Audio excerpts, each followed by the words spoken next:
Hi everyone, welcome back to another tutorial from Wake&Tech. Today in this video we will be learning how to save a website shortcut to your iPhone's home screen.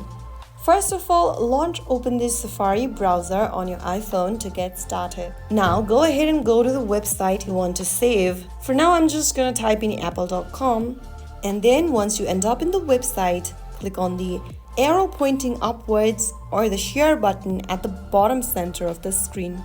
Once you do that, in the pop-up, scroll a bit down and look for Add to Home Screen button and press on it.